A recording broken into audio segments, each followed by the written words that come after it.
Sri Bhaktivedanta Swami Srila Prabhupada ki Jai Om Vishnu Pad Paramahamsa Parivrajacharya Stotra Sata Shri Srimad Devanga Srila Bhakti Siddhanta Saraswati Goswami Maharaj ki Jai Prem Seko Shri Krishna Chaitanya Prabhu Nityananda Shri Advaita Gadadhar Shri Vasari Gaura Bhakta Vrinda ki Jai Namacharya Shri Haridas Thakur ki Jai Shri Shri Radha Krishna Gopa Gopinata Shama Kund Radha Kundi Giri Govardhan ki Jai Shri Mayapur Dham ki Jai Shri Vrindavan Dham ki Jai Shri Ganga Maya Muna Maya ki Jai Shri Tulsi Devi Bhakti Devi ki Transcendental Book Distribution ki Jai Transcendental Prasadam Distribution ki Jai Nitai Gaur Premanandi Hari Bol.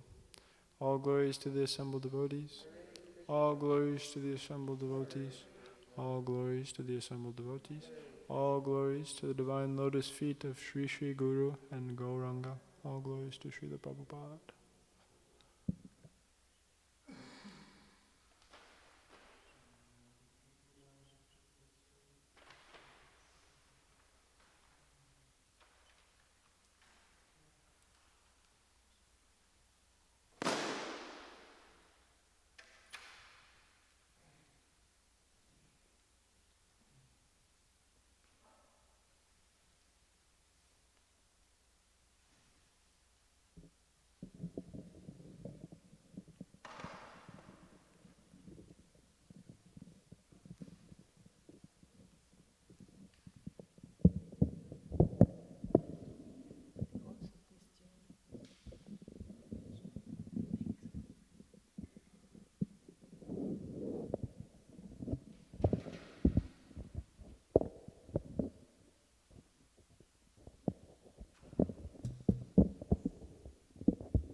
Jaya Radha Madhava Kunja Bihari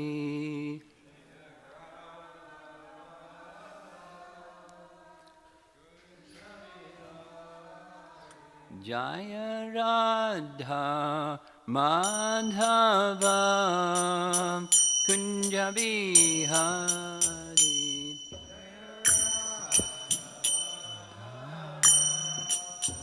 Kunja Bihari Gopi Jana Badabha Girivardhari Girivardhari Gopi Jana Badabha Girivardhari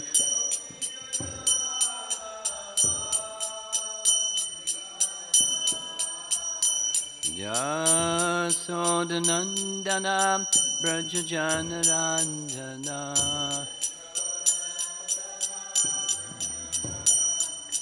Yasodanandana Brajajanarandana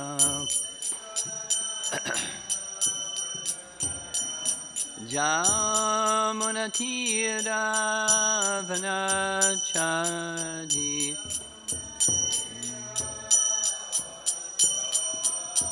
Jamunatira Vanachadi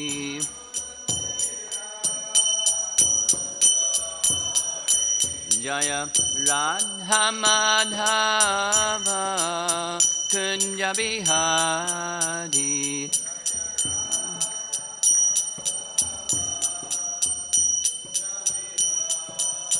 Jaya Radha Madhava Kunja Bihari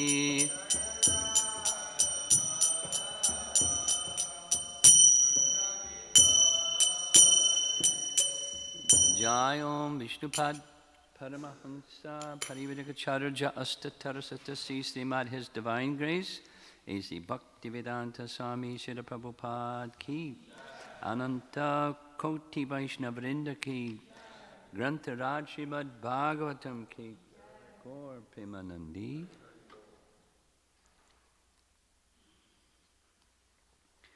Om Namo Bhagavate Vasudevaya Om Namo Bhagavate Vasudevaya Om Namo Bhagavate Vasudevaya Text 5 from Canto 10, Chapter 86. Ekada griham aniya Atityena namantriyatam Shraddhayophritam Bhaiksham Balena bhoje kila Ekada griham aniya Atityena namantriyatam Shraddhayophritam Bhaiksham Balena bhoje kila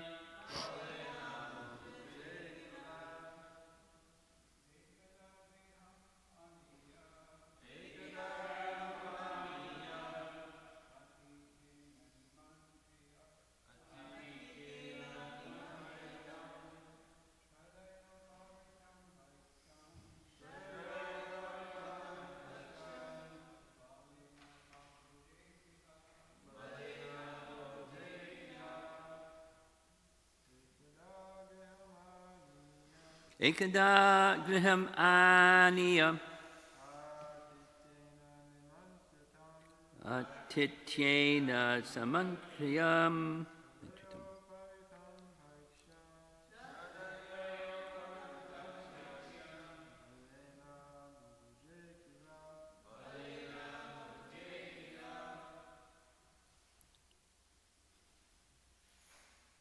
Ladies.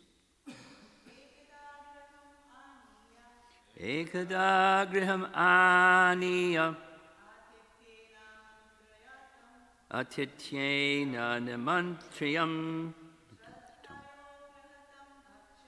Shraddhayophritam Bhaiksham Balena bhoje kila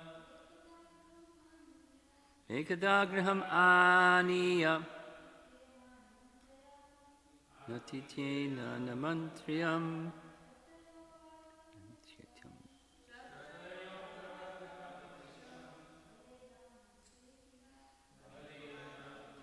Ekada once griham to his Balaram's home Aniya bringing Atityena as a guest Nimantriyam inviting Tam him Arjuna Shraddhaya with faith Uparitam presented Bhaiksham food Balena by Lord Balaram Bhoje he ate Kila indeed So text 4 and 5 translation.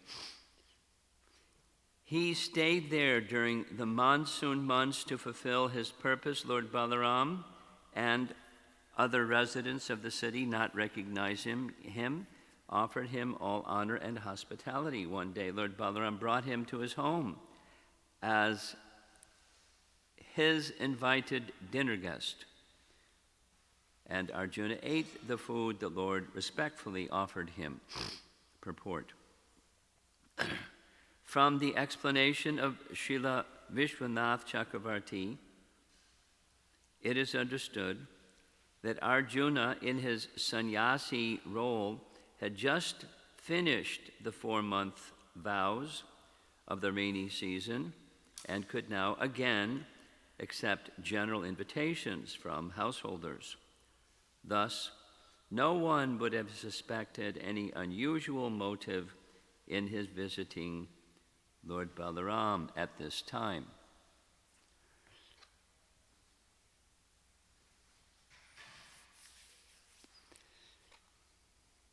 Krishna's pastimes are all attractive.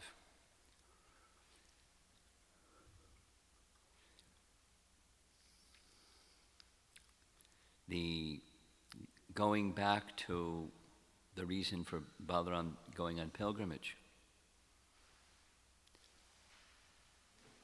Balaram went on pilgrimage similar to Lord Nityananda going on pilgrimage because this is one of the pastimes of the personality of Godhead and his first expansion, where Lord Nityananda, like Balaram, goes to visit places of pilgrimage ostensibly to become purified, but practically to purify the place. It's understood in this way that places of pilgrimage are the repositories of the sinful reactions of sinful people. They go to that pilgrimage place to become released from sin, and so they deposit their sins. So great souls go to those places to purify the places, or relieve those holy places from the accumulation of past sins that others have deposited there. In any case, Balaram was going to places of pilgrimage, ostensibly to rectify himself from the transgression of his mother's word. Now, in Ramayana, we also find the singular significance that Ram placed in the words of his father, and the words of his father were to be upheld as his greatest joy and happiness, unswerving dedication to truth, even the truth of another, although the circumstances were questionable.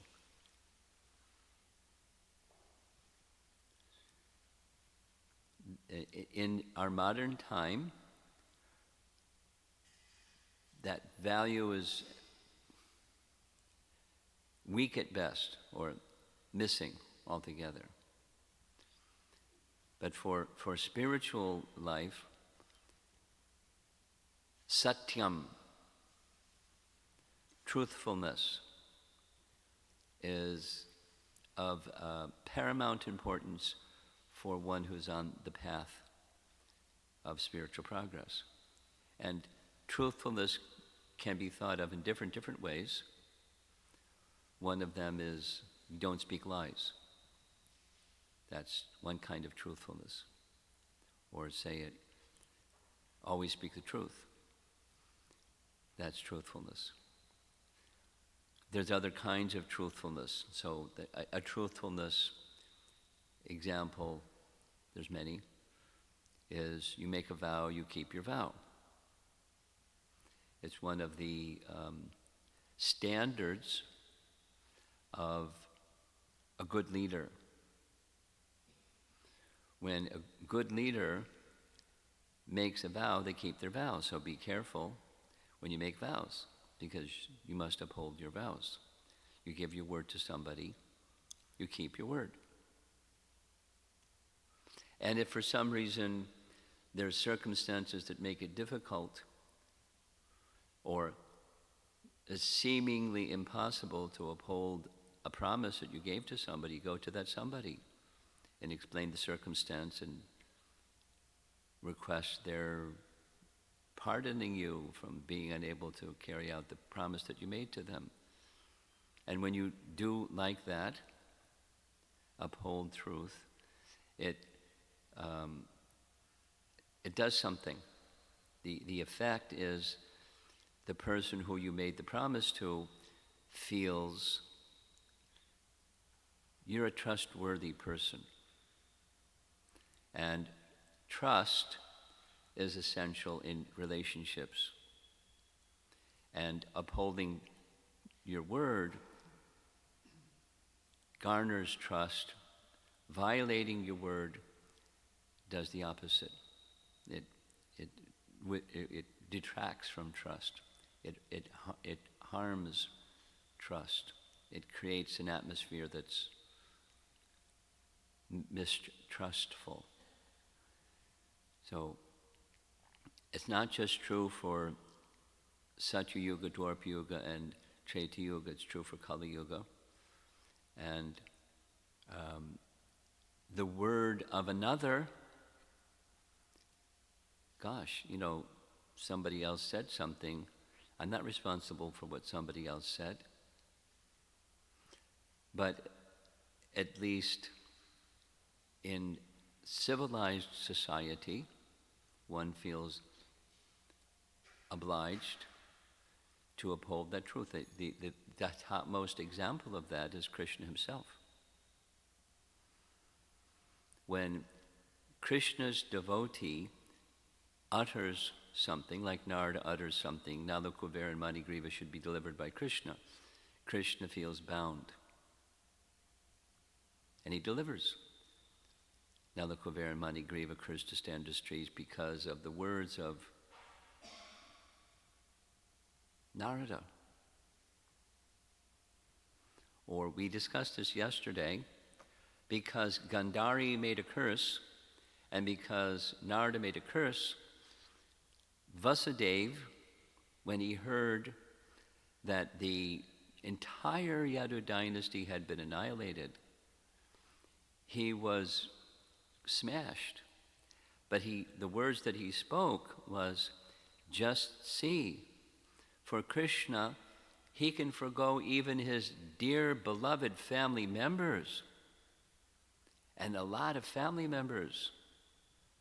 Again, it's like a fantastic number. 560 million is a big number. And why?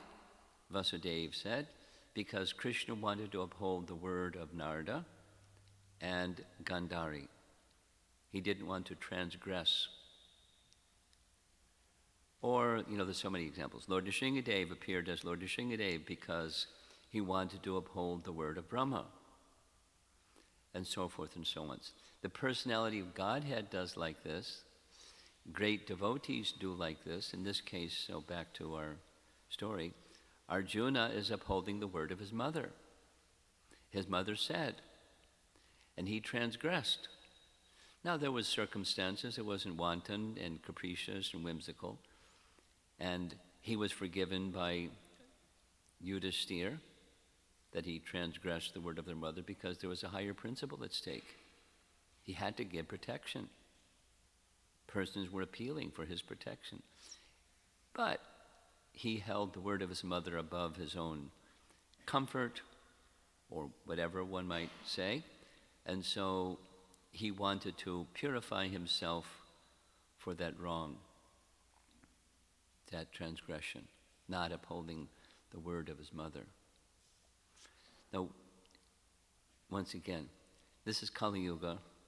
People don't understand those things. They don't live by those things. But we're hearing these messages from Mahabharata and Bhagavatam to help us understand what the higher standard of approaching what is pleasing to Krishna, that is truthfulness.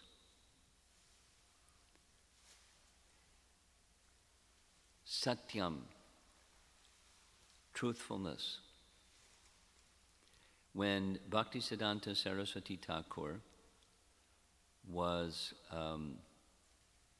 called upon to settle a very dangerous dispute between the Brahmanas and the Vaishnavas, or those who were holding the Brahmos, they were called at the time, people that are born in a Brahmin family, they're the best. And the best can't have, there's no room unless you're born in a Brahmin family by Vaishnava Tantra, by Vaishnava teachings and initiation, to then do the activities of Brahmanas, because we, the Brahmanas, have that exclusive position. So a whole day was spent out of several days, one full day was spent by Bhaktisiddhanta extolling the virtue of Brahmanas. It's in a transcribed, or it's in an essay form. You can read it. Brahmanism and Vaishnavism, or something to that effect, is the title. And one of the outstanding messages on that the Brahmanas are great day was the primary characteristic of a Brahmana. That's this one. They don't deviate from the truth. Because of that characteristic, that quality, that feature of their moral compass, they're clean. They exhibit the quality, not by birth, but by quality, not by janma, but by guna, the quality of goodness, because from the quality of goodness, one can get a glimpse of transcendence. And Brahmana means one who knows Brahman, and to know Brahman, you can't know Brahman if you're not clean. And the outstanding primary standard of a Brahmana is not departing from the truth, straightforward. That's the language that is translated in, straightforward in their dealings, as opposed to crooked. These two distinctions, Brahmana and Kripana. The Brahmana knows Brahman. Prabhupada would speak, they're liberal, they give knowledge, they're not stingy. And then the Kripana is a miser. They have the human form of life. They are trying to be the enjoyers of the faculties of the human form of life, that is, higher intelligence and senses that can enjoy different objects, and they're misusing the human form of life, therefore Kripana. This is a little bonus topic.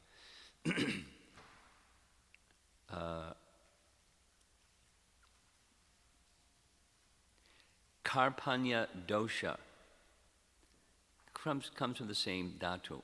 Karpanya dosha. Dosha means fault. And miserly weakness.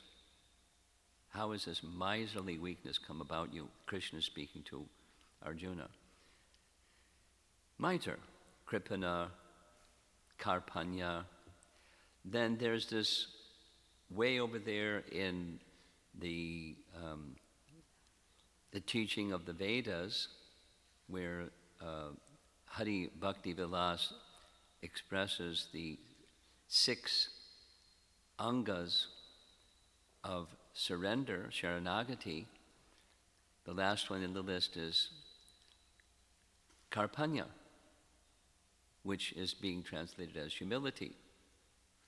So I was asked a while ago, how come over here and over here? Miserly weakness and humility. Interesting. So I asked some Sanskrit scholars, because I said I would because I'm not a Sanskrit scholar. So the dhatu, the root, has to do with a feeling of regret. That's humility. The regret that I have this human form of life and I'm not properly utilizing the human form of life. That's what a miser does. They don't properly utilize the human form of life. They misuse the human form of life, and that's a miser. And another meaning is they have a feeling connected with that. A Vaishnav recognizes and has a feeling that says,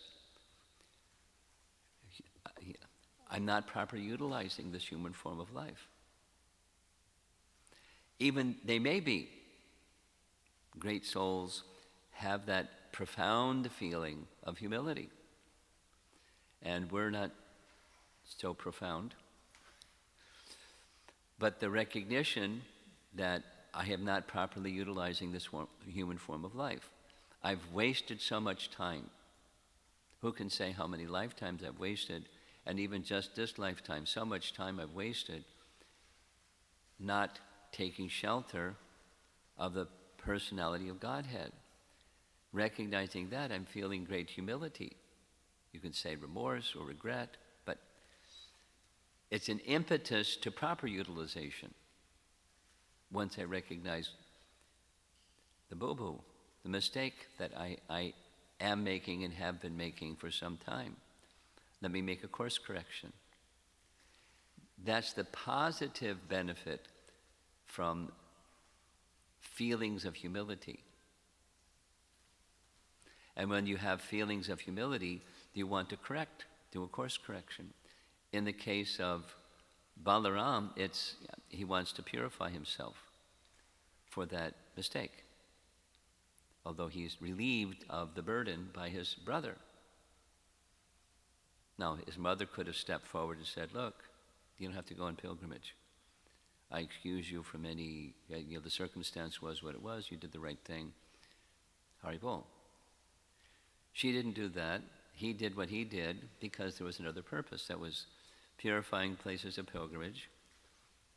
And now comes this intrigue, as we heard Vishwanath Chakravarti Thakur making his comment that Balaram chose to not invite their sister, Subhadra, to marry Arjuna, although that was the custom of the time. He did so to invite an intriguing pastime of Krishna, which is now unfolding. So this particular section, expanding it a little bit, Balaram, another cultural point, when Burijan began the VIHE method of studying Srimad Bhagavatam, one of the approaches that he took was, in addition to the main point, there are cultural points that are embedded within the verses of the Bhagavatam. And so this is a cultural point. A cultural point is exalted personalities. It's a symptom of virtue. There's the material side, there's the spiritual side, but a symptom of virtue is to honor brahmanas and sannyasis. Now, Jarasandha had that virtue. He had a different application when the virtue came. When merit, kriti, came, he misused it. Duskriti, he's a duskritina. But some persons don't misuse it, they properly use it. But so it's a sign of piety that those who are pious, they honor brahmanas and sannyasis. So it was known. Dwarka is a place of pilgrimage, and renunciates and brahmanas would come. And Balaram had this liking on a regular basis. He would invite brahmanas and sannyasis to come to his home, his palace, and to feed them. Now we hear about this characteristic in Chaitanya Charitamrita, when Chaitanya Mahaprabhu would travel as a sannyasi, he would receive invitations to have a meal at the home of a nice brahmana, and that was his sustenance. It's cultured people do that because merit, kriti, goes to them. And it's just what cultured people do. So Balaram, being in such a position, he regularly.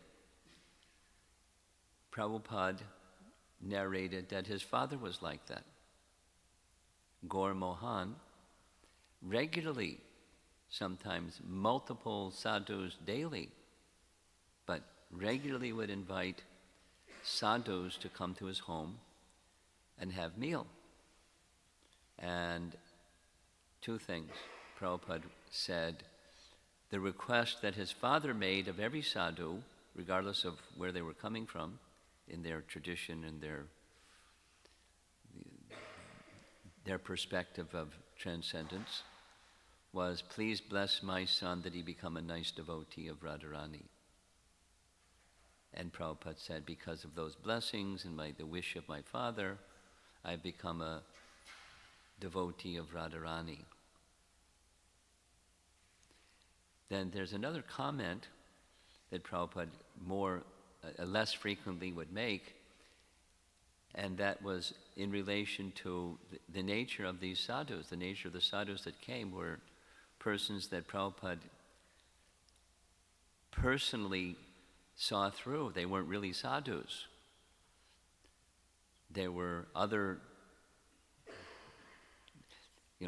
in worldly estimation, spiritual or spiritualists, but Prabhupada saw them differently, even as a young man. And it was on that basis when his friend invited him to go meet Bhaktisiddhanta, his reply was, no, I've seen so many sadhus and no thanks. I wasn't impressed. And his friend said, no, he's different. Please take my word for it, please come. So he went, on the insistence of his friend. So it's a character, it's a cultural point, that it's a character to honor brahmanas. And there's a spiritual principle behind it, brahmanas and sannyasis, and that is Krishna is pleased.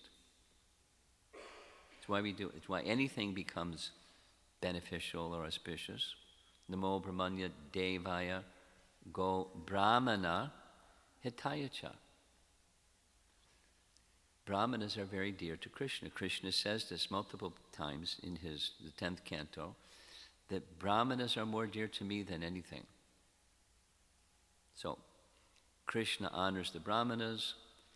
We honor the Brahmanas because it's pleasing to Krishna, and we do for the purpose of pleasing Krishna, then becomes spiritual merit, or merit that's properly used towards the direction of service to Krishna. So this is Balaram, and a cultural point, it seems, is that a sannyasi during the 4 months of the rainy season does not accept invitations. There's no indication of what was their means of meals for 4 months. If they can't accept invitations, what are they supposed to do? I don't have the answer. But when the 4 months was over, then the coast is clear and Balaram could invite, and he came to Balaram's place, and Balaram's honoring him because he's a sannyasi. And householders do that, although, the question that came yesterday, he's a householder. He's in a disguise. He's accepting honor from Balaram as if he was a sannyasi, and he's not a sannyasi. That's deception. So there's a higher purpose. We discussed it yesterday. By Krishna's indication and inspiration. And Krishna is approving all of this because there's a Leela to be enacted, and Arjuna is facilitating Krishna's Leela that he wants him to enact. And pure devotees have a special access to Krishna channel. And Krishna sends the messages and they know what to do because they have a password to the Krishna channel. So we don't judge the behavior of great souls like Arjuna and other great souls. We don't imitate them. We understand they're acting entirely under Krishna's direction, even if something is done that seems to transgress. That's how we process. And one should not imitate or say, just see, Arjuna did this, let me do that. It's bona fide because Arjuna did this, I'm doing that. That's not okay.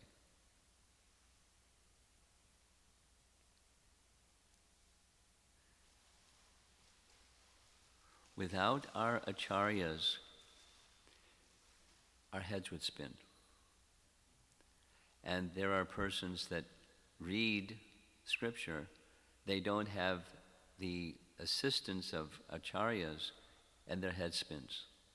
And they say things, and people think, oh, that's very, very interesting. And, you know, there's so many examples that Prabhupada would point to where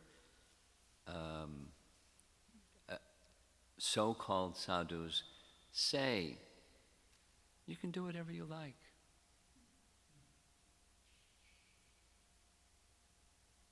Because you're Narayan.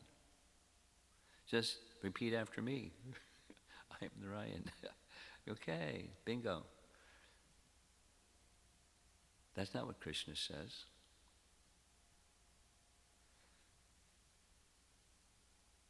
So a sadhu is one who knows what Krishna says, and how do you know what Krishna says and how to apply it?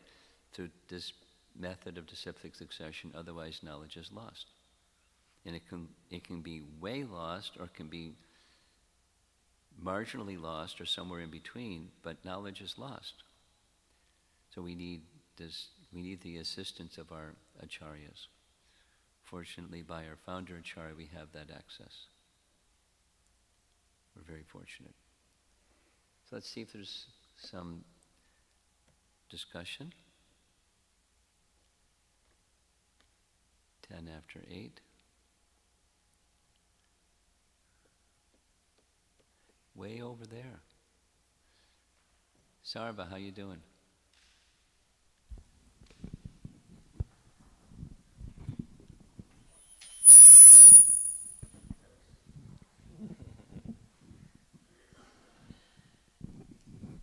Hare Krishna Guru. You mentioned about the speaking the truth aspect of it. Yeah.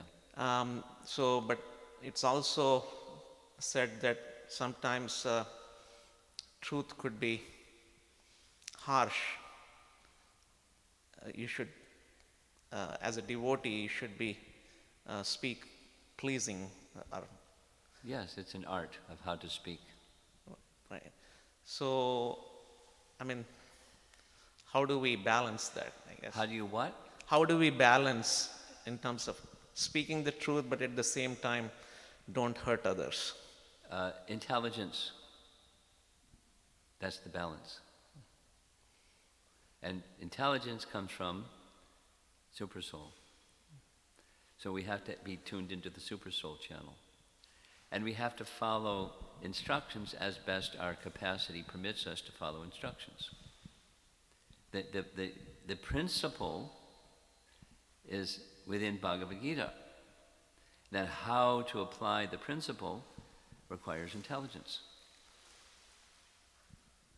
So when a situation arises where you see, then should I say, it came up in the discussion yesterday evening, when should I say, when should I not say?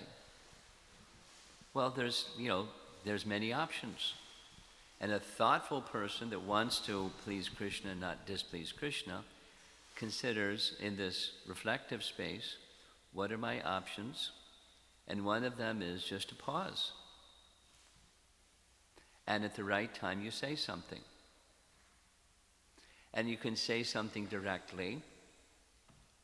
Sometimes saying something directly is needed. Sometimes saying things indirectly. But it requires somebody that's subtle, that understands if you're going to say something indirectly. I'm thinking specifically of an exchange between Lakshman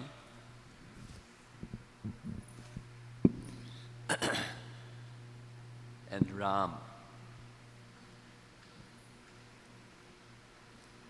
And the exchange comes in Panchavati when, under the direction of Angira, they go to a place where it's not far from him and it's serene, and so they go there, and Ram surveys the situation and says to Lakshman, this is an indirect rebuke of something that he did previously.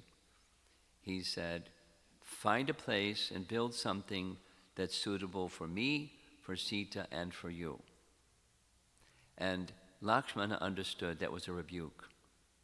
He was chastising him because of his previous statement way back in Ayodhya that a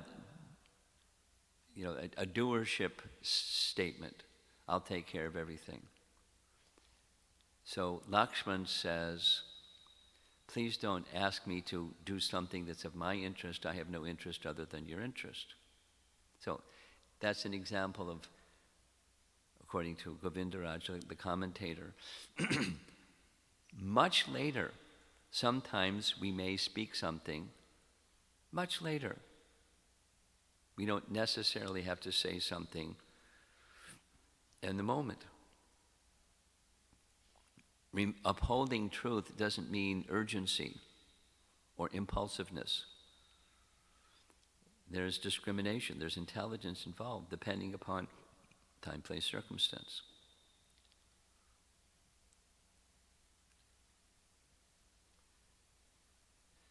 So let's say, in the list of options, one is to say something at the moment. Another is to pause, say something later. Another is to invite somebody who is the authority of that person, in the mood of service to that person, help them understand something that happened that might be beneficial for them as opposed to detrimental to them, but in the mood of service, and so forth. There's a brainstorming list one can make, and then you choose from the menu. But abide by the truth doesn't change when you're considering the options of a circumstance and how do I handle the circumstance. But it doesn't modify the abide by the truth principle. And then we have different personalities. The other individual on the other side of a relationship, they have different personalities, and we consider both.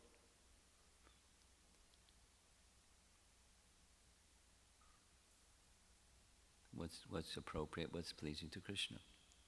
And then you read that purport 7:15 Bhagavad Gita, and there's some additional guidelines. We speak when we have a relationship of a teacher or a student-teacher relationship, or a parent-child relationship, or bhakti leader, bhakti member relationship. We don't go to the bhaktas and say, rah, rah, rah. You've got to speak the truth. We go to the bhakti leader and say, at the right time, the right way, let bhakta so-and-so receive the right kind of instruction about something. And then we leave it in the hands of the bhakti leader to do that, or the temple president to do that, or, anyway, there's so many. How to make the decision is based upon intelligence that comes from Supersoul. How to abide, what's the best means of abiding by the truth? And if one doesn't have intelligence, then it's going to mess up.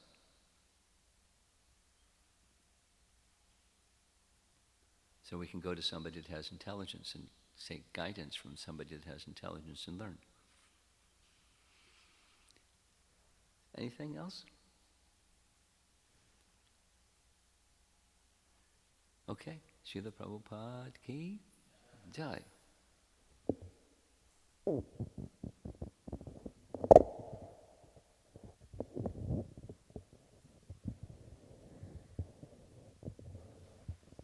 button? There's the red button.